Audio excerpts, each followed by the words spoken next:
Hi, everybody, and welcome to the ConTinual Comics Lair, which is sponsored by Heroes Aren't Hard to Find and Heroes Convention. I'm your host, Nancy Northcott.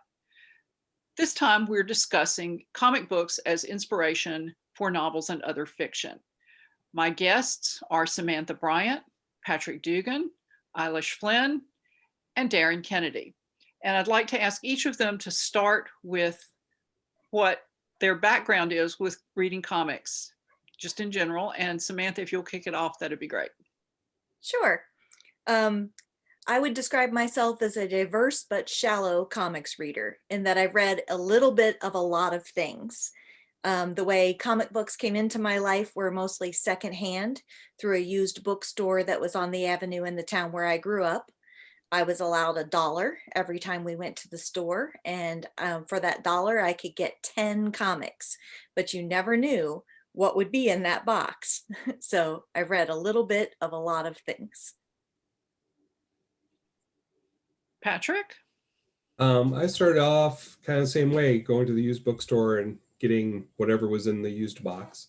But then I moved mostly into Marvel, so lots and lots of Avengers, X-Men, those type things. So, which has influenced my writing style as well.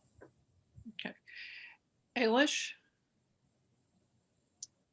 I've been reading comics all my life. I read them new. I read them, when I lived overseas, going to the PX every week to see what was available. And except for 1 year, when I was about 11, between 11 and 12, and I realized that maybe I was getting too old for comics. When I was 12, I realized, no, I wasn't. And then I kept reading them. I was 18. I worked for them very briefly when I was in my 20s. And I married somebody I knew through comics fandom, specifically the Legion of Superheroes fandom. And let's see now, I've done some other work in comics since then as an editor and proofreader. All right. I'm Elizabeth Flynn. I write as Eilis Flynn, and I got involved with comics when I was very, very, very young. I wrote 4 pieces for DC Comics when I was 18. I worked for DC as a proofreader very briefly in my 20s. I married a comics fan that I met through the Superheroes fandom. And yes, I've been reading them all my life. Okay, that came through much better. That came through much better. Okay, well, Darin, let's pick up with you then. Thank you, Eilish. I just wanted to make sure that we didn't go the whole hour and have people not be able to understand what you were saying. That happens all the time anyway. Understood. Hi, I'm Darin Kennedy. I was a big reader of comics pretty much in the 80s and 90s. My all expense paid trip to Iraq in 2003 sort of lopped off the end of my comic career because it was very hard to get back into it after a year away. Back in the day, I was a big fan of X-Men, Daredevil, Batman. So I started out mostly Marvel and then sort of segued a lot into DC and then a bunch of other stuff that we may or may not get into during this hour.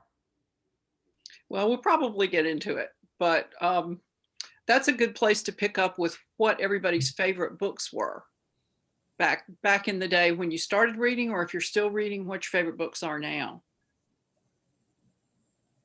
Eilis, you mentioned Legion of Superheroes fandom. Are you still a Legion fan? I have been reading Legion of Superheroes since I was about 6. When we were still living overseas because my father was in the Army. I would go to the PX every week to see if there was a new a new issue out. And of course, sometimes there wasn't, which was very disappointing. But as you know, Nancy, I have been involved in Legion fandom. I was involved for a long time and I married somebody. Yes, reader, I married him. he started the Legion of Superheroes fan club, and that's how I got to know him. Okay, Patrick, how about you? Mostly my favorites were always X-Men. I started back when they introduced the new X-Men, going from the classics to adding Wolverine and Sunspot and all those guys. And so my favorites are like Days of Future Past and the Dark Phoenix saga, and a lot of those really classic timelines that I dug into as a teen 20s, reader. So. Okay, Samantha? So the ones that have had me the longest have been Red Sonja and Spider-Man. And I also had a fair amount of X-Men go across, but never like all of one story. But I've always loved Wolverine. Wolverine has been one of my favorite characters ever since I first met him, whenever that was. More recently, I've been reading, I like the version of not Captain Marvel, Ms. Marvel, written by Saladin Ahmed. I've really been enjoying those. And I did like the recent run of Captain Marvel. I adore Saga. And I recently read a series that I really enjoyed called Elsewhere, which was on the premise that Amelia Earhart, when she disappeared, had gone through a portal into another world, and it follows her on her adventures there. And that was really a lot of fun. Oh, cool. Well, Darin, did you want to add anything to your list of favorites? Sure. I had very many favorites. Like Patrick, I was a huge X-Men fan. I got in right in the same John Byrne, Chris Claremont, Terry Austin range that he was doing back in the first 50 issues of the new X-Men before they handed it off to the next creative crew. And those were my absolute favorites. And then I always tell people my first issue of X-Men was The Death of Phoenix, and my first issue of Daredevil was The Death of Elektra. And that will completely get you hooked on both of those series. If that's the first thing you read, it's like the Captain America gets Thor's hammer scene from Avengers. You can't watch that and then not say, I love that, because it's like the pinnacle of that story. I loved Batman. I read a lot of the Kamiko books back in the 80s, like Mage and Grendel. That kind of stuff was very cool. We're going to be talking more about Mage in a little bit, I'm pretty sure. And then briefly in college, I actually worked at Heroes up in Winston-Salem. And so I got a lot of broad things from just being actually sort of in the milieu and sort of picking up a little bit here and a little bit there. So I'm pretty widely read. And I think, like Patrick said, a lot of the comics that I read back in the day are probably in my writer DNA and difficult to get out.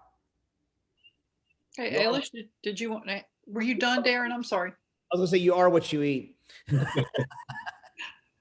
Eilis, did you want to add anything else?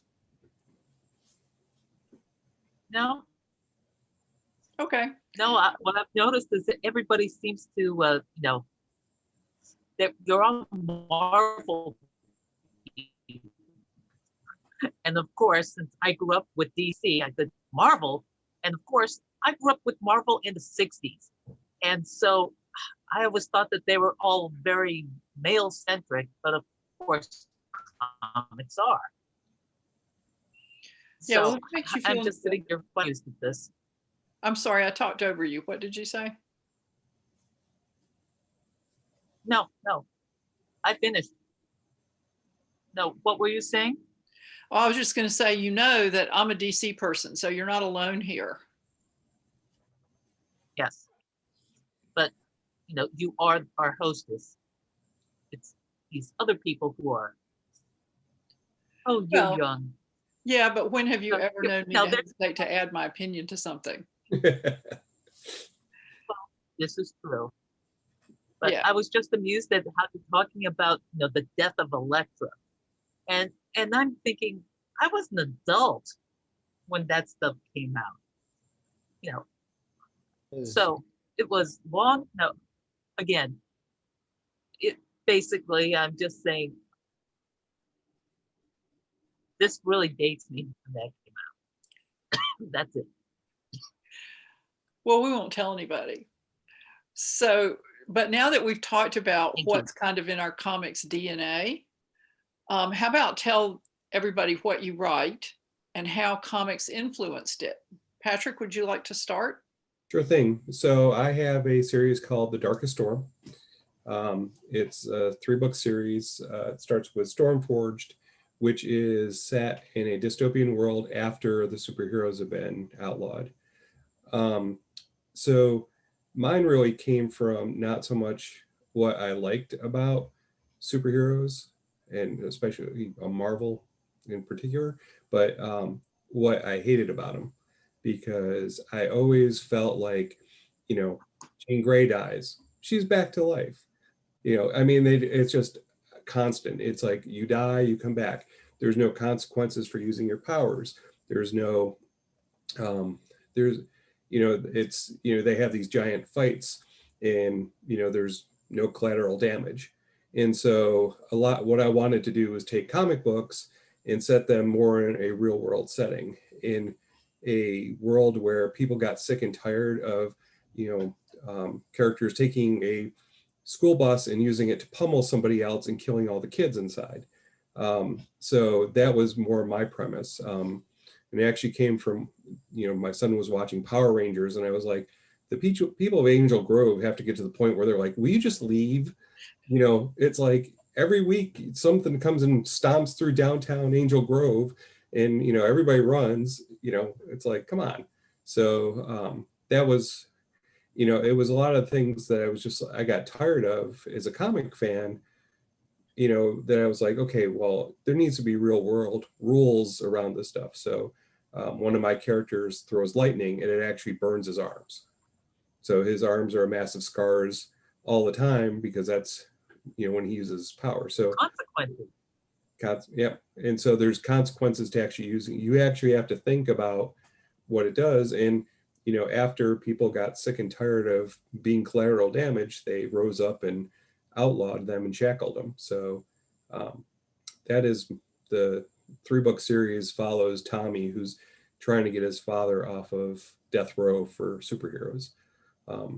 So it follows him through them, their exploits during that. In both Power Rangers and Voltron, you kind of want to go, guys, in about 15 minutes, y'all are going to combine forces and make the big robot and kill the thing. If you go ahead and do that now, you can save 4 additional buildings. Do it now. Yeah, but then the show would be so much shorter. I know. Yes. Anybody else want to chime in? I would love to, because Patrick and I come from the same spot in this, in that a lot of what I've written, I feel like, is a response to what I've read. I wrote this, I wrote what I wanted. It's like that quote from Toni Morrison, right? That if the book you want to read has not been written, then you must write it. And I felt that way about superheroes as I got older. I was much less interested in these teenagers who were all full of young romance angst and had no responsibilities, really, that they could just skip algebra today and go figure out how their web slinging works or something like that. And so I write the Menopausal Superheroes series. This is the first one here, going through the change. And what I was after was partly the humor of the idea that, if in puberty, then your hormones cause superpowers, that women would have a second chance at that in menopause, where your hormones are just as strong, if not stronger.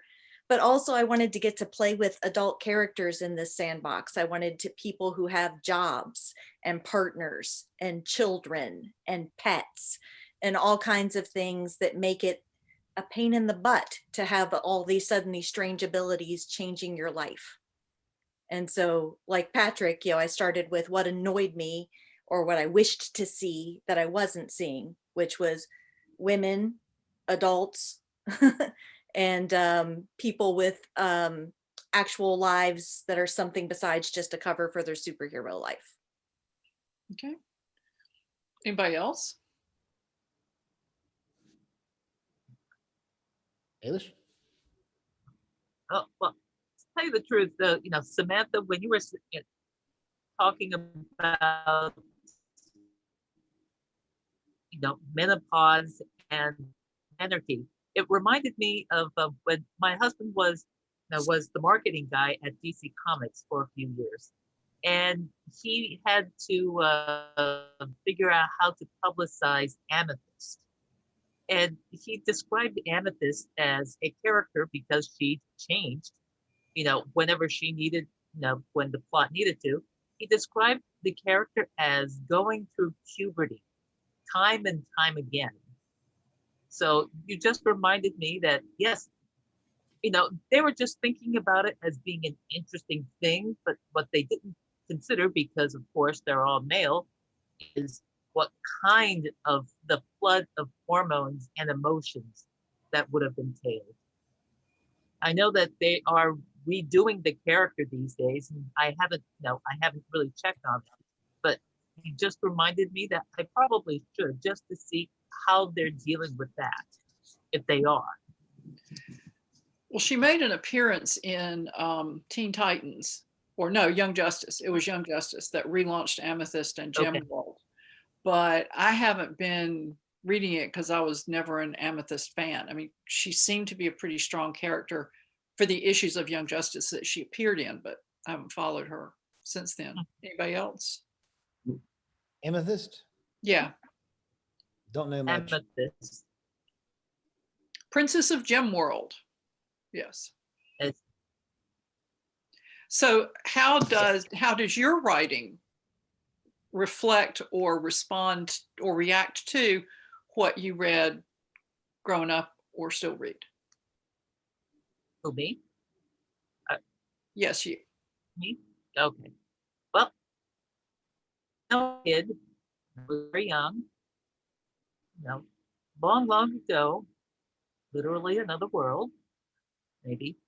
I read comics, and I always looked forward to the comics that had girls. I knew about girls. They were all white girls, but that is another topic altogether. So I grew up, and then I kept thinking there should be more female characters, and then I got involved in Romance Writers of America, where I was interested in writing romance, and I realized that now there was something. There should be romances with superheroes. There should be superheroines in romance, because I said that would be the only way you can actually have the full gamut of emotion. They would have to worry about saving the world and still feeling everything that they could feel. So it took a long time, but when I finally got around to writing that, talk about writing something that you wanted to read, that was a reflection of the kind of things you were interested in. When I first wrote Introducing Sonica, I said, yes, this is what I always wanted to do. But of course, that was before anybody was really interested in superheroes, whether in romance or movies. So I kept getting comments like, but nobody wants to read that. And of course, by the time they were, I was on to other things. So rats. But it was still something I wanted to read. So I'm glad that other people finally found it. Darin, did you want to speak to that question? Sure. I think that basically, if you take all the movies, all the TV shows, all of the book series, and all the comic books and mash them together, you get these series. Pawn's Gambit is my sort of cross between urban fantasy and superheroes, but it's a bunch of people that become chess pieces to fight a game of chess that decides the fate of the world.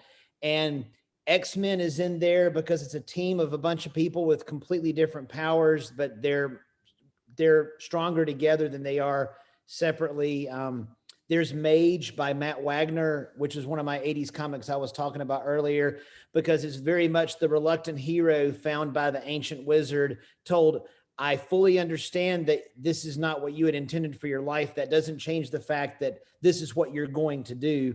And there's lots of different things. Also a little bit of Incarnations of Immortality by Piers Anthony in there, with being very much fated way before you were ever born that you were going to be in this. And then of course the element of chess. And then my other series, not quite as comic booky. This is more my love of music. So if you take everything I've ever read and everything I've ever listened to, that's my two main series pretty much. Well, what about comic books fired your imaginations so that you wanted to not just react to, well, this is really unrealistic, because this is really unrealistic, or this is really frustrating, or this is really annoying, or this is so incredibly nifty keen, is one thing, but I'm going to write something about it is a step, and sometimes several steps farther down the road. So how did you decide that you were gonna take this material you'd been reading and write something? I guess what I'm actually asking is, what spurred you to take that next step rather than just go, this is annoying, or wow, this is great, and move on? I think a lot of what I've written in my life has been a response to things in my life, right? Whether those things are literature or what happens to me in my real life, people I've met, and that kind of thing. So it only makes sense to me that a kind of reading that meant so much to me, especially at the formative age that a lot of us find comic books, is going to keep coming up in my work.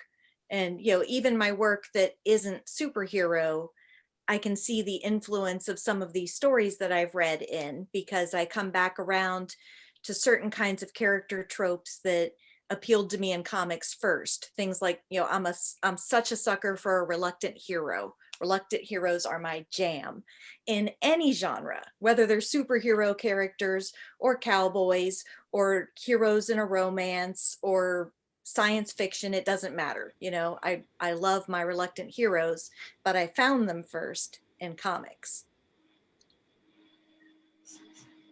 Anybody want to add anything to that?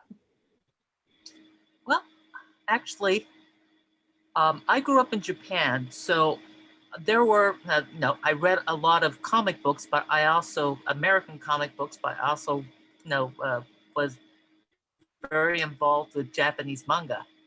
So I don't remember a time when I didn't read something that had heroes and, fighting for the common good and so forth. So it just seemed natural to write about that kind of thing, because how else are you going to get, right? Basically it's how to fight for the right and make sure that goodness prevails. But of course, what prevails in one place may not prevail in the other, and that's was one of the things I found out when I was starting to really contrast and compare manga with comic books. They had different angles. But no, it's always been a comic book of some kind, whether it's Japanese based or American based. And actually, that's one of the reasons I majored in anthropology, because you can really look at how people and a society looks at itself. And you can really see that in a comic, believe it or not. When you said that manga and American comic books have a different angle, What did you mean by that? Yeah. Well, it wasn't until I was older and I realized that, yes, they're both very male oriented, but one is male oriented because that is part of their society, and another is male oriented because I got the feeling that it was really just marketing. Because if you look at comics from the 40s, I mean, and there were girls because they realized that they actually had a market there that really wasn't being explored.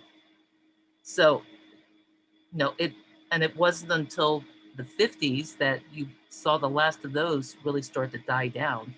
Um, Nancy, you might remember Miss Fury. I don't know if you've ever read about that. No, That was one of the earliest ones. Yeah, she died off. I mean, they just closed shop in the 50s after the war. But I know that they've been trying to bring that character back from time to time. And again, it's a matter of strong women fighting for what's right. And if you get a real good chance at it, they can beat up really bad men. So whenever I read those, I say, yep. And of course, the funny thing is, in Japanese society also was a matriarchy way at the beginning. So it wasn't until later on in their years that it became to be basically a patriarchy. But sorry, getting off the topic. That could be a panel actually on its own. Patrick, did you have anything you wanted to add? Yeah, part of what I wanted was in a lot of comic books and in a lot of comic book literature, you get the cutout character with superpowers. And that was the one thing I wanted to do, was create full-fledged characters who happen to have powers, as opposed to people with powers that had some sort of story bolted onto them. Yes. And so, like at the beginning of my book, nobody, all the characters are shackled. They can't use their powers. They don't know what they are. So they don't have, it's not a crutch for them. They don't have that to fall back on. They actually have to, think and deal with it.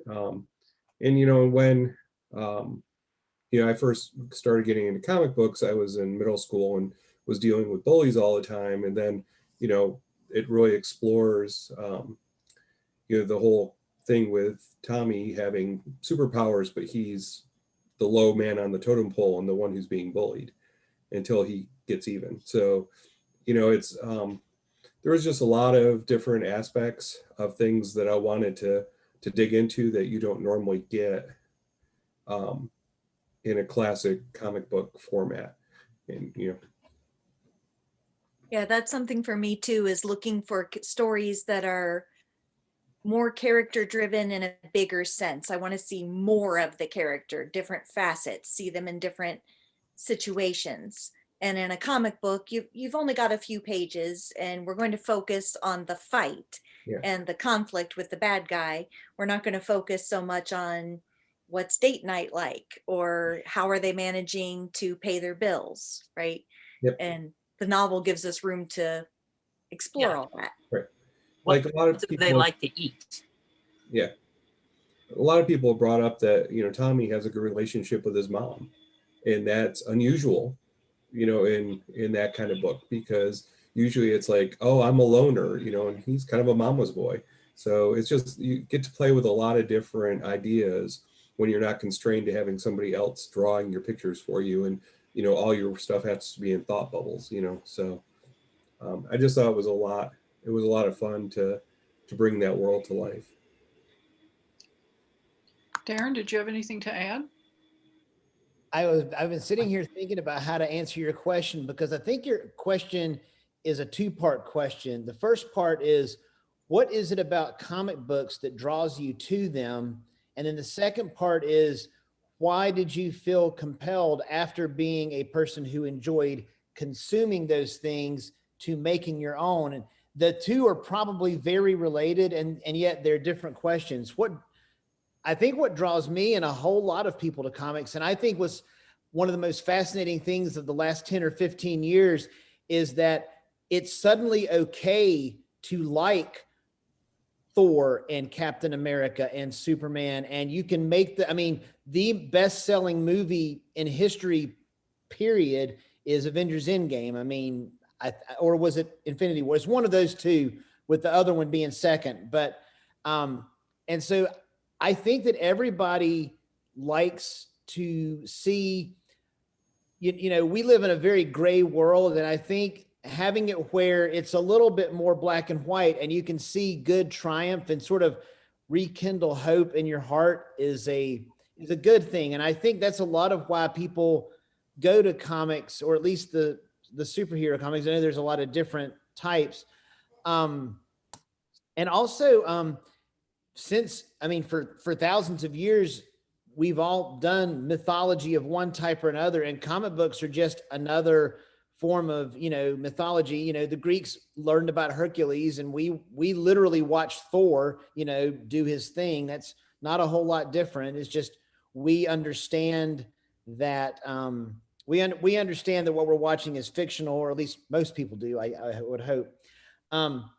As for why we end up writing it, I'm about to use a phrase, and I'm not trying to say a connotation. There's a garbage in, garbage out, and I'm not saying that this is garbage in, garbage out, but I'm going to go comics in, comics out. And if you read 4 bazillion comics and watch The Matrix and absorb the Star Wars movies and love all that stuff, if you're a person who is not a writer or destined to be a writer, you're just going to continue to consume those things. But if you're someone that at your heart of hearts wants to create something, you know, if you buy 27 gallons of white paint or 27 gallons of green paint, when you start painting, it's going to look green. So I would say comics in, comics out as to why my brain goes that way. But I think the same reasons that draw you to reading comics, if you're a writer, is why you end up writing things in that arena.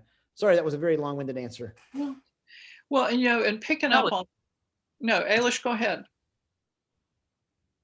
No, I was saying that you're absolutely right. That was one of the things that I noticed.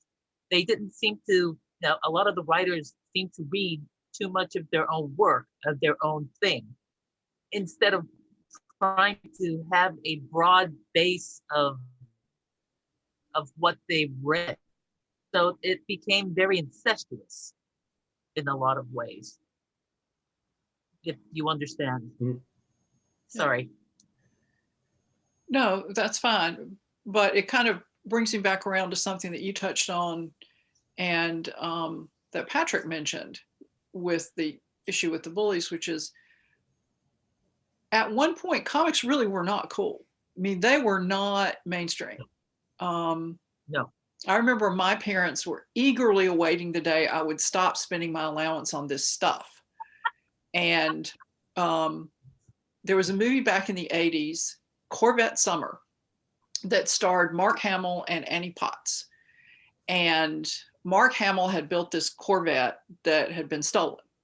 And so he and Annie Potts, the movie's about him and Annie Potts trying to get the car back. And so they discover the car, and there's a guy at the garage where the car's being kept. He's dirty. He looks just generally sloppy, and he's reading a comic book.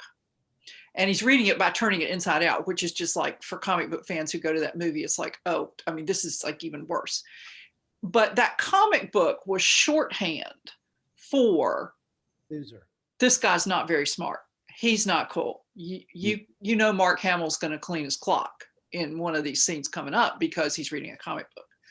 And so we go from that to the Avengers movies, Wonder Woman, Aquaman, Black Panther, that clean up at the box office.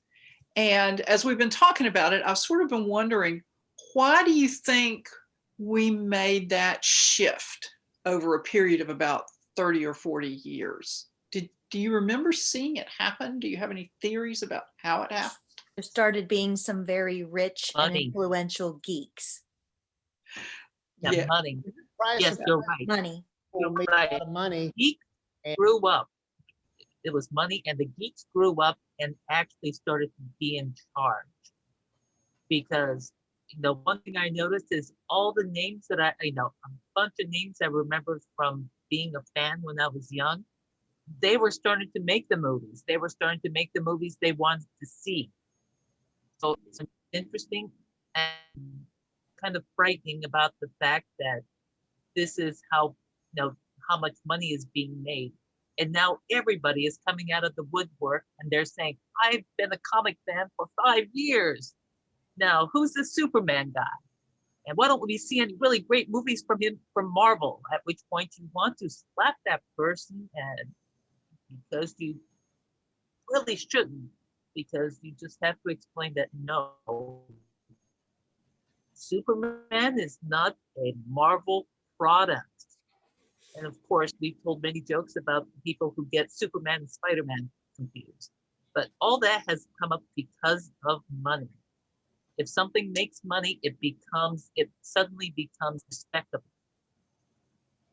And for the first time in our lives, we're respectable. Speak for yourself. I'm still waiting to be an adult, let alone respectable adult. I think Go ahead, Patrick. I think that it's actually a combination of two things. I think, money always leads, that's always the lead one. But I also think it's technology. I think that the movie industry the graphics have gotten so much better, that you can do all these amazing things where it's not like, the guy shoots Superman 6 times and then he has to duck the gun, that he throws at him, my nod to DC, Right. now, Or where Superman is clearly a guy laying on a table going like this. so now, you get Tony Stark, he puts his hands down and off he goes into the air and it looks real.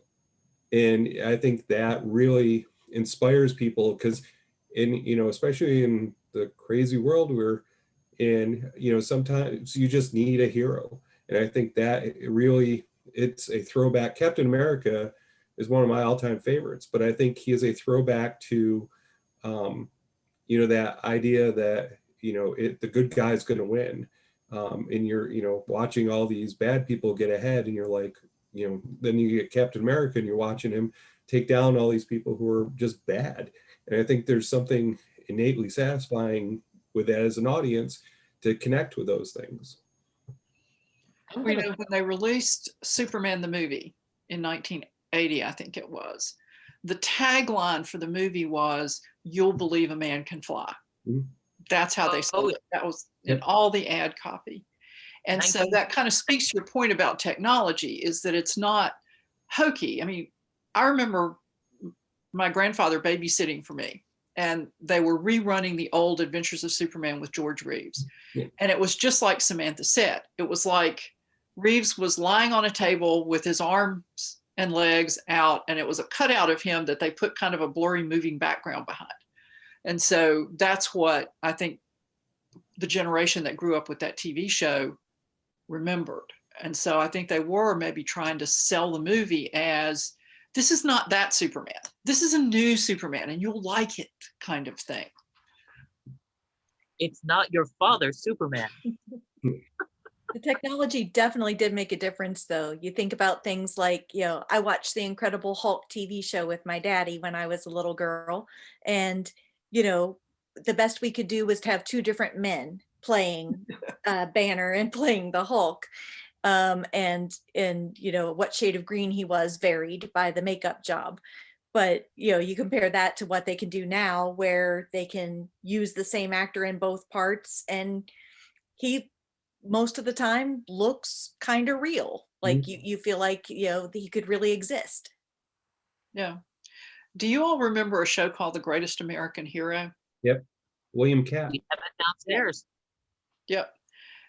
It seems like, as best I remember, the CGI in that was better than the old Adventures of Superman, but it hadn't yet risen to the level of the first Christopher Reeve film. Yeah, it was kind of a spoof. It came after Christopher Reeve by several years. It was an 80s thing. Okay. All right. Well, I'm confused then. I just remember watching it and it was better than the George Reeves one on TV. I was going to add on to what everybody said. Definitely the technology, definitely the money. I think that one of the biggest things, like so many different things in society, is that it was not okay to like those things. I mean, now it's okay to like Avengers, and literally everybody from people who are enormous sports fans to people who don't even know who's playing in the Super Bowl, they all go see the Avengers movies because it's been made okay. And we like to watch big, fighty, good conquers evil. I mean, we've been telling that same story since Gilgamesh. Human beings like that story, but it was made uncool because if you're, it was very much for decades, this is what's okay. Everything else is not okay. So be this, don't be any of those other things. And there's a whole lot of other things, in 2020 and 2010 and 2000, that are more okay to be now. And being a comic book geek or a Avengers geek or a Star Wars geek are among the things that it's okay to be now. And I like that. Yeah, it's like that literary genre divide, right? Like, when I was, I'm not that old, I'm not yet 50, but when I went to college and was studying English, I got sneers if I talked about reading things like Wolverine, as opposed to reading things like Wide Sargasso Sea. And I love both those things. I love more literary books, and I love genre literature, and I like to write genre literature that reads like literature, and I think that those lines have become far blurrier over the past couple of decades. You think about things like, Margaret Atwood, who made her name as a literary writer, has written one of the most famous dystopian novels, which is, definitely speculative fiction. But when it was a new book, nobody was calling it a dystopian novel. No. Yeah. It seems sometimes like, well, switch gears for a second. There's a big dispute on Twitter, and I don't think any of you are quite so unhealthily engaged in Twitter as I am, between people who know the superheroes from the movies. Some of them have never picked up a comic book. And so flame wars ensue between people who go off the movies and say, well, this is the way Iron Man is because movie. And other people who go, no, this is the way Iron Man is because decades of the comic book, and neither one of them will budge. And so when you look at what you're going to write, do you look more to what the comic book principles are for superheroes, or do you look more at everybody knows the Avengers are out there? Does that make sense, or should I rephrase that? Are you after like whether people have secret identities or not? I'm a little confused. Yeah, I realized I was losing that as I went through it. So let me try again. When you look at the superheroes in the movies versus the superheroes you grew up reading in comic books, do you think your work is closer to the comic book concept or the movie concept, or do you think that's a false division? I got that one. Yeah, Darin. I have a feeling that mine are more like the movie version because, and I've done this dissertation 27,000 times, is the whole thing of the main difference between comic books and pretty much everything else is that a comic book character is timeless, and a book character or a movie character or a television show character is only going to be from here to here. I mean, Captain America has been adventuring since the 1940s. We're coming up on 70 straight years. And we literally in the movies, we got, Captain America 1, 2, 3, Avengers 1 and 2. And Steve Rogers is old and gone because actors age. And so comic book characters in their comic book milieu, Batman is 35, from 1939 until 2021. Batman is always 35, but in the movies, you get 3 Nolan movies and that Batman is no more. You can have another Batman that's 35, but so since all of us here are novelists, I think that we are probably all a little bit more firmly in the movie side because our people are all aging. Mhm. That's just one aspect, but dissertation done. When you were talking about the flame wars, I've always thought that that's so silly, because any comic book character who's existed a long time has been rebooted and reinvented and retconned to death. And so what you think is true about, I'll pick Wolverine again because you know he's my favorite, what you think he wears, what you think he would do, what you think his history is, the exact range of his powers shifted, depended on who was writing him when you were reading him. So there isn't anything that's the Bible of this, and I'm a fan of characters that I know from comics and I know from movies. Sometimes the same character I know from both of them, and they're very different than each other, but I can love all of these. I don't see it as one is real and one is not. They're just different interpretations playing in the same sandbox. Yeah, I agree with Samantha. It seems pointless, because it's not the same medium.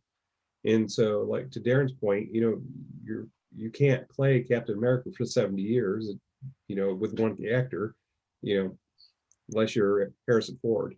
But that's it.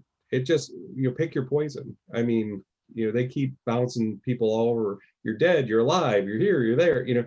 It's the thing is that in the comic books, you don't see growth and change because they stay fairly static. Whereas in a novel, if you have to have growth and change, or it's not a good read. So much different area. Well, that's actually a good point, and maybe something that we should talk about in terms of your books, which is how your characters grow and change. I know you don't want to spoil the books for readers, but just a sort of a brief outline of how your characters grow and change in your comic book related series.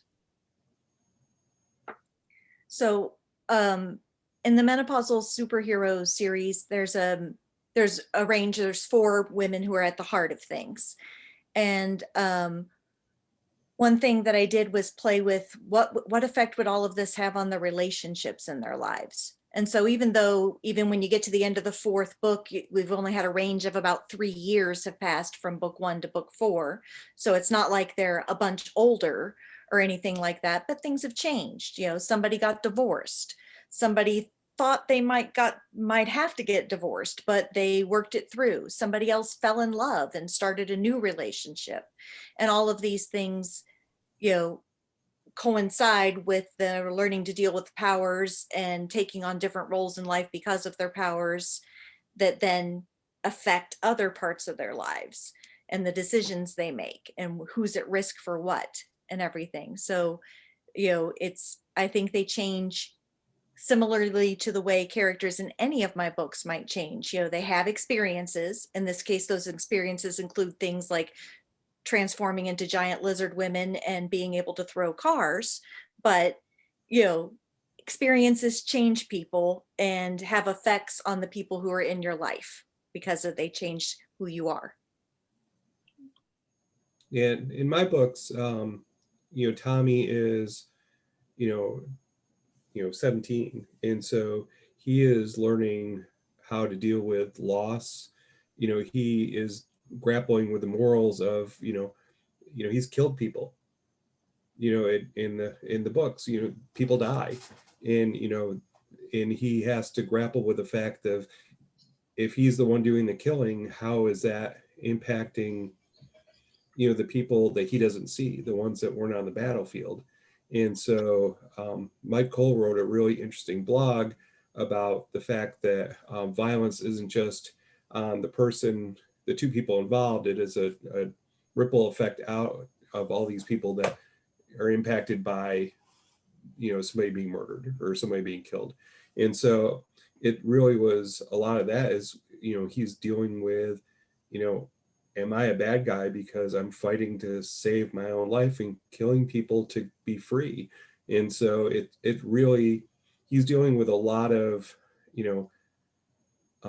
big issues that he has to, come to grips with in order to keep him and his family safe, because people are hunting them down.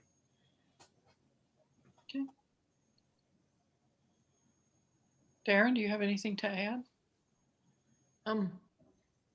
I sort of the same in all of mine. I'm going to go back to the whole, timeless versus timed. I think that both of these series are pretty much done. And the big thing here, I would say, is that in both series, and I think in most novel series, everything has a beginning, a middle, and an end. And that's pretty much beginning, middle, and end for both my series. Whereas in a comic book, you're going to have a beginning, middle, and end probably for that creative team, kind of very similar to like whenever you're watching Doctor Who, hi, I'm Matt Smith. I'm going to do stuff with Amy and Rory. Now I'm going to do stuff with this person and I'm done. And then a new creative team takes over, a new doctor, and they are going to have their own story. But unless you're going to continue to write, fantasy chess novels, and it's going to be again and again and again, eventually your story comes to a close. And then you get it sort of into like your fantasy stories that are a little bit more like Lord of the Rings, where there's a beginning, middle, and end, versus like your Jim Butcher, Harry Dresden books, which are more like a sequential story that could go on theoretically for a very long time. But even then, Harry Dresden gets older, more experienced. He changes over time. It's just a different milieu in the novels than it is in the comic book. Eilis, we're discussing how characters grow and change in the course of the novel. Did you want to speak to that? Well, no, I agree that, if you're dealing with a comic book that's been going on for 75 years, there's going to be very little that changes, unless, of course, you're dealing with, a new writer who decides that he has to change things up. But in a novel, yes, they have to change. Otherwise, they not only become boring, but they become irritating. So, when you have a character who, it's what is the hero's journey.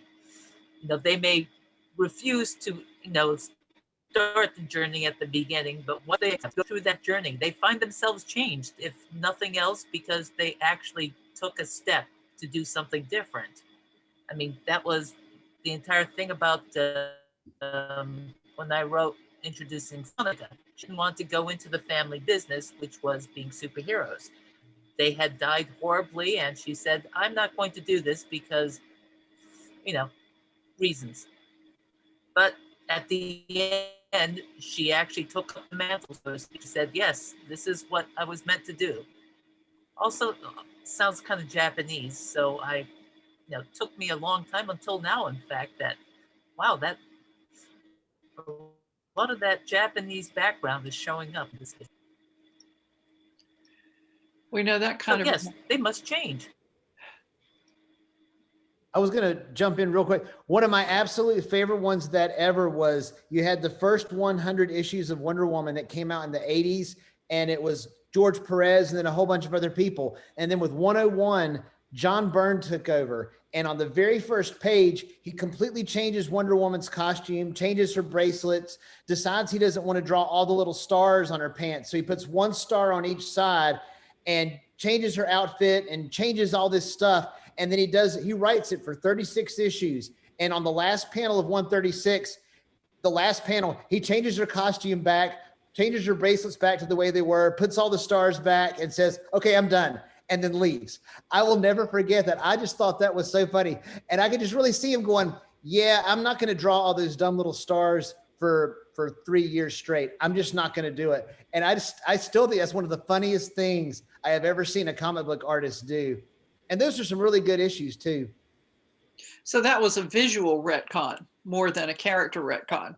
But it's like he comes in, I'm going to draw her like this. And when he's done, it goes, okay, everybody, I put her back, leave me alone. And then just moves on with life. But that's John Byrne. Yeah. Well, getting back to your Later. books for a minute. Is that Eilis? Samantha mentioned her fondness for the reluctant hero. And when you look at the comics, you get the solo hero, like, for example, Red Sonja. And you get team ups, like the Justice League or Young Justice or Agents of Wakanda, who all work together. So which one of those do you gravitate more toward in your reading and in your writing? Patrick, you want to start? Sure. Definitely team. Growing up reading X-Men and Avengers and those books, really, I love the interplay between the characters. And I think that's what makes it interesting. Batman's great. I really like Killing Joke and, some of the other, the Frank Miller stuff, but a lot of times there's no foil. And so I feel like having a team, you get a lot of interpersonal drama, conflict, whatever, because, not everybody's going to always agree. Not everybody's always going to get along. People are going to have different reasons why they want to do different things. So I think it just you get a lot more viewpoints into the story where it's not just, well, I'm going to do this and okay, and, because there's nobody to balance or check you. So I just, I think that a good ensemble cast, I think, really elevates the story versus a straight up solo hero. Yeah, I agree. You have more contrast. They're actually pitted against one another, and so to speak, and they have to learn to work with each other, which is, of course, a metaphor for all society. We must learn to work together. You don't get a fastball special if Wolverine's by himself. I find that I read a lot of solo heroes, but I write an ensemble team, which is kind of interesting. I think we talked about, writing what you wish was there. I think I always feel bad for these lone hero sorts, and I want it to work out differently for them. I want them to have a friend, a companion, or a team or something.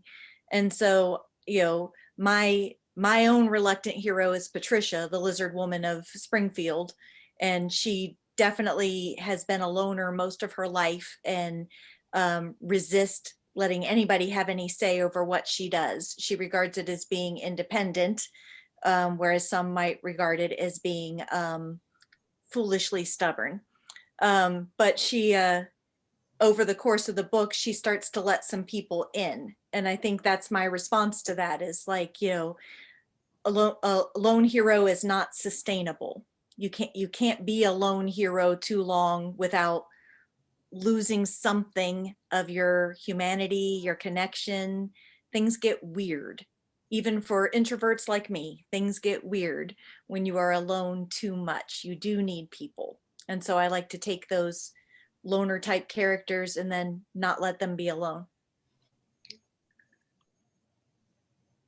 I was going to say, there's actually, I That'll thought work with about some of this stuff a lot. There's actually 4 different things here. There's the lone hero that's still lone. There's the team hero that's still team. But then if you read enough comics growing up, there's the team person who got their own solo book, or a solo hero that got put onto a team.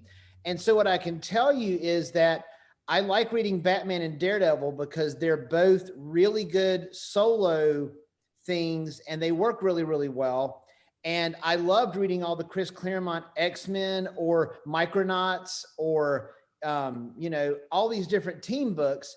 But like, I collected them all, but I never liked the Wolverine solo book, because if Wolverine doesn't have Scott Summers to yell at and Jean Grey to chase after, I really don't care what he's doing, because that's what I like to read about Logan. I like to see how Logan, you know, I like to watch him buddy with Kurt, you know, tell Colossus that he's a little bit too much of a prude, tell Scott that he thinks he's a jerk, and tell Jean that he loves her. That's what I like to watch Wolverine do. Then the contrast to that is like when they would do stuff and like take Spider-Man and Ghost Rider and somebody and make a new Fantastic Four. And I'm like, the whole point of Spider-Man is he's this scared kid who's got a smart mouth and can bench press a bus, who is trying to survive a Vulture or an Electro or a this or a that or another. And every time he's done with one, another one shows up. And if all of a sudden he's hanging out with a guy with a flaming skull, you're like, this makes absolutely no sense, other than Marvel wants to make money.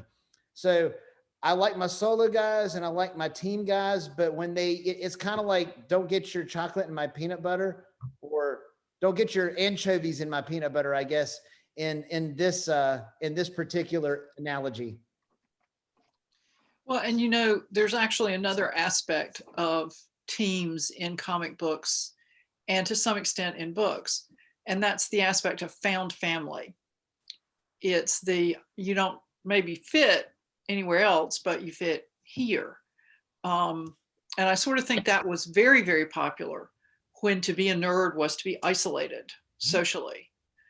And I'd be interested to know how found family figures into your teams and into other books that you enjoy reading. Both of these series are completely found family books, 100%. Samantha, go. Yeah, much the same. Like I already talked about Patricia, though, about, you know, she's my loner that I've made care about people and even start to admit out loud that she cares about people here in the fourth book. So, you know, I definitely believe in the found family. I had another thought, but I'm afraid it wandered off on me. I'm sorry. Well, if it comes back, chip in with it. Chip in with it, Patrick. Mine actually is a family. So, but Tommy's mom adopts all these kids, you know, into their family pod. So it's a kind of a mixture of both. So you've got the biological family and the people who are your family because you love them. So so it kind of, the family kind of grows over the series. Eilis, anything to add? Yeah. I realized that I was working with honor thy mother and father, but also do your own thing, and find your own family, find a new family, the next generation, basically. Well, I did remember my other thought, but it doesn't. I agree with what the everyone found is family. saying. What was your thought, Samantha? Was about temporary alliances. Like we talked about, you know, solos who join teams and team members who burst off on their own. And then you've also got those temporary alliances. Like I talked about reading Ms. Marvel earlier, and I loved it when Wolverine showed up in Ms. Marvel. And she's a fan of his and she drives him absolutely crazy, but she's also exactly the same kind of character that he connects with over and over again. A young woman who's strong and vulnerable at the same time, that he can kind of mentor and support. You know, I think Wolverine's a secret feminist. He's got Kitty, then he's got Jubes, then he's got, Rogue. Rogue in the movies. Yeah, in the movies. Yeah, to go along with that, one of my favorite comics whenever I was a kid was Marvel 2-in-1, which was Ben Grimm, the Thing from Fantastic Four. And then every issue of Marvel 2-in-1, just random superhero that you've never heard of from the Marvel comics just happens to walk by. Hey, we should go beat up that guy together. Is pretty much the plot of every, like, oh gosh, there's a bad guy. I wish another superhero would show up so I could have a team up. Oh, look, there's Starhawk. Hey, Starhawk, let's beat up that guy. Okay, let's do it. What, Eilis? We lost that. Oh, I said How convenient. How convenient. Somebody comes along. Yes. They should have had the 100th issue should have been like Ben Grimm and Captain Convenience beat up plot twist or something like that. Captain Obvious. Yeah, well, DC had The Brave and the Bold. I will Oh, chime yeah. in DC, which was very similar. Batman and Oh, yeah. someone, whoever popped by. Yes. Well, I have a question that has nothing to do with your books and relates to your comic book affinities. If you could write any comic book series, whether it's currently being published or not, what would it be? And why? Oh, I would write the Legion. Somehow I'm not stunned by this. Why would you write the Legion?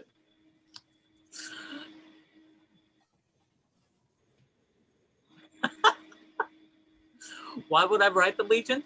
I have the depth of knowledge about the Legion, and I like books that have characters that have to interact. Sometimes they don't interact well. Sometimes they mesh well together. But of course, they all have to come together to fight a common cause. And of course, that's always why I like the Legion. And it takes place in the future. You do whatever you want because it's the future. You make stuff up. Of course, that's what we're all doing. Anyway. Samantha, you were kind of laughing at that. Do you have anything to add? Well, I was thinking, I don't know if I'd actually like to do it. I don't know if I'd really like to have to write in a universe that has all these things set for me that I have to stay within, but if I, maybe if I think of it like I'm doing it as a fanfic and it's just because I want to and nobody cares if it fits what the universe always had in it, it could be a lot of fun to write for Hellboy. And why Hellboy? Well, what I love in Hellboy is all the spooky mythology stuff and the pulp feel of it. Something that goes back to thinking about like the Phantom and that kind of stuff, the kinds of adventures he has, and he gets to punch Nazis a lot, and I am for this. Anybody else? I'm going to sort of agree with Nazis is good.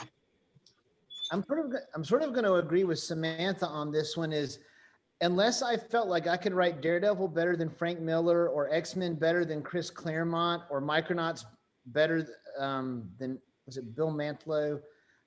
I can't remember the artist. I think Bill Mantlo was the artist.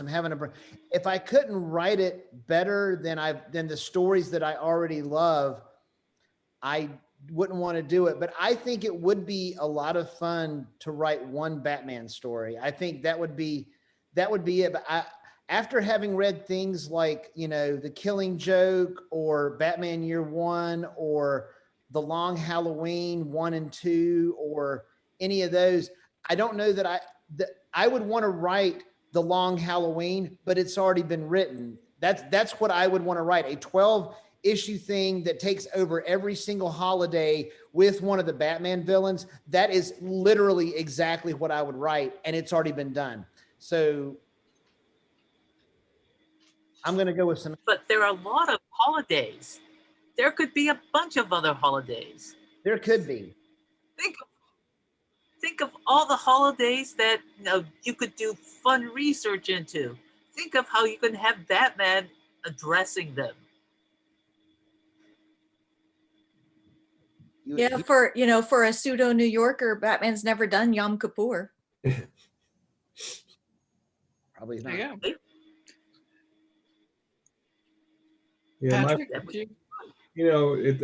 to piggyback off Darin. My first inclination would be to write Captain America or X-Men, but I don't think I could. I think what I would really like to do is take a smaller character, kind of like Shauna McGuire has been doing a great run on Spider-Gwen, and taking like Dazzler, a superhero that is not, quite mainstream, and then writing a storyline along that. I think that's what, I love Dazzler growing up. So although with, digital music might be weird because you can't carry around the big boom box, but hey, something, taking one of the smaller characters and kind of bringing them out into their own, like a Kitty Pryde or somebody, somebody who doesn't get a lot of screen time, in doing something like that. I think that would be a lot of fun, because then you don't have the expectations of, I've got to live up to Captain America, or I have to live up to Wolverine or Batman or Superman. Even with Kitty Pryde, though, do you think you could ever beat the X-Men issue, like way back in the day, where the Nagari demon gets loose in the mansion and Kitty's home by herself and destroys the entire mansion trying to get away from this stupid thing? Do you remember that one? Yeah, I remember that one. No, That's the best comic books I've ever read. And I was like, I could never write, because it's basically a takeoff on the movie Alien. Yep. And it's just brilliant. I was like, that is the best Kitty Pryde story. And if I can't write something better than that, then I give up. But yep. That's why I made up my own superheroes. Yes. And that's why, I think that if you're going to write somebody else's universe, it comes with a lot of rules, where writing your own superheroes, you make them up as you go along. So, which is much easier. Yeah, they're your rules. You can break them if you want to. Yep. And I do frequently. The late Robert Jordan once said on a convention panel, I heard that he just flat out said, the writer is God. And really, yeah, if you're not answering. What, Eilis? No, I was just thinking that, yes, every writer is God. Well, unless you're answering to a corporate superstructure that's run by a marketing department, but that's a whole other panel. So to wrap up, why don't you tell us what you've got going on, where people can find you, and what your next release is. Samantha, you want to start? Sure. So once again, I am Samantha Bryant, and I write the Menopausal Superhero series. It's available through Falstaff Books. Here's the cover. And, I put it away. There you go. There's the first book again, which is called Going Through the Change. And the fourth novel is due out in 2021. I don't have the exact date yet, because everybody's production schedules are in flux. But in 2021, the fourth novel will come out. It's called Be the Change. Meanwhile, you could read the other 3 novels, the 2 novellas, or the collection of short stories. And you can find me, if you know my name, you can find me on social media. My URL for my own website is very creatively samanthabryant.com. So if you know my name, you can find me. Yeah, Patrick? So Stormforged through Falstaff Books as well. My next release is actually a steampunk story called Of Cogs and Conjurings, which will be out probably May, June time. Through Distracted Dragon Press. You can find me at patrickdugan.net. I do a monthly newsletter that has a lot of pictures of my dog, and keeps you up to date on all my comings and goings with different projects. I also have a piece in a nonfiction anthology this year, which I'm not sure when it's coming out, on Rocky Horror being influenced by Fae mythology, which is a lot of fun. So. But I'm on all the social media platforms, and patrickdugan.net is my site. Eilis? I'm Eilis Flynn, that's EILIS. You can find me at eilisflynn.com. My latest book is the superhero fantasy kind of thing, is Dreaming Beauty, about a superheroine who comes alive, so to speak, when she's in a coma. And I'm working on the 3rd book in that series, in which a superheroine who has damaged her leg and must try to figure out how to get around that as she's trying to stop a sun god gone crazy. Darin? I have 2 series. I have Fugue and Fable. This is basically a paranormal thriller based on the works of 3 of my favorite Russian composers, Mussorgsky, Stravinsky, and Tchaikovsky. So if you dig that stuff and like psychic dreamscape murder mysteries, this is your jam. This is The Pawn Stratagem, which is, I literally am writing the epilogue of this book right now. So it's not quite out yet, but book 1 and 2 are available. And this is basically, if you take the Avengers movie, but make them all look like chess pieces and then throw in a lot of time travel, which the Avengers kind of already did too. There you go. And I also have a book called Carol, which is a modern day retelling of A Christmas Carol with a 17-year-old protagonist that I bill as Scrooge meets Mean Girls. So if any of that sounds pretty cool, check it out, darinkennedy.com. I'm all over Facebook. I hate Twitter. And I'm on Instagram, where I take pictures of lots of outdoorsy leaves and flowers. Well, thank you all for joining me this evening. I really appreciate it.